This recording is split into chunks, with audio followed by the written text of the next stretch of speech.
আগুনে পুড়িয়ে চেনার অযোগ্য একটা মানুষের দেহ শনাক্ত করার একমাত্র উপায় হাড়ে সেঁটে থাকা কয়েক টুকরো মাংস।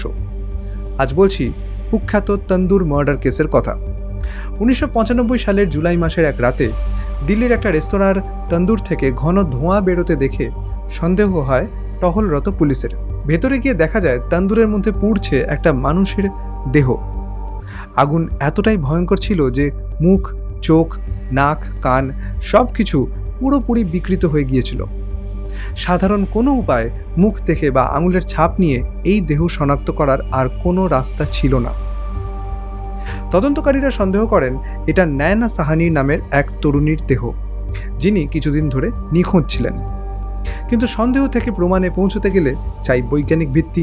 পোড়া হাড়ের গায়ে সামান্য কিছু মাংসপেশির অংশ তখনও টিকে ছিল, যেমন উরু, হাতের হাড় আর কয়েকটা পাঁজরের সঙ্গে লেগে থাকা কয়েক টুকরো টিস্যু।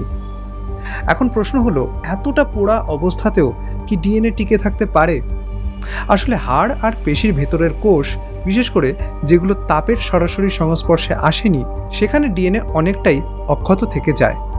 এই নমুনাগুলো পাঠানো হয় হায়দ্রাবাদের centre for cellular and molecular বায়োলজিতে ডক্টর লালজি সিংয়ের তত্ত্বাবধানে, যিনি ভারতের ডিএনএ ফিঙ্গারপ্রিন্ট প্রযুক্তির অন্যতম পথিকৃৎ ছিলেন।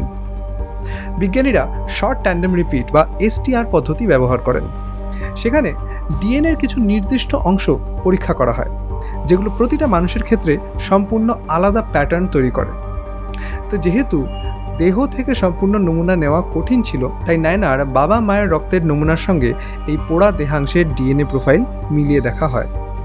রিপোর্টে নিশ্চিত হওয়া যায় তন্দুরে পাওয়া দেহ সত্যি নয়না সাহানির। এটাই ছিল ভারতের প্রথম কোনো ফৌজদারি মামলা যেখানে ডিএনএ প্রোফাইলিং দিয়ে এভাবে একটা পোড়া বিকৃত দেহের পরিচয় প্রতিষ্ঠিত করা হয়েছিল। এই রিপোর্ট এবং সঙ্গে ব্যালিস্টিক পরীক্ষায় পাওয়া গুলির প্রমাণ মিলিয়ে গোটা মামলাটার ভিত শক্ত হয়, আর দীর্ঘ বিচার প্রক্রিয়ার শেষে অভিযুক্ত দোষী সাব্যস্ত হন। তাহলে এই হলো আজকের ফরেন্সিকের গল্প। ভালো কথা, আমার লেখা ফরেন্সিক সায়েন্স নির্ভর দুটো ক্রাইম থ্রিলার এভিডেন্স এবং এভিডেন্স ইতালির পাতালপুরি যদি আপনারা পড়তে চান, তাহলে তার লিঙ্ক কমেন্টে এবং বায়োতে দিয়ে রাখলাম।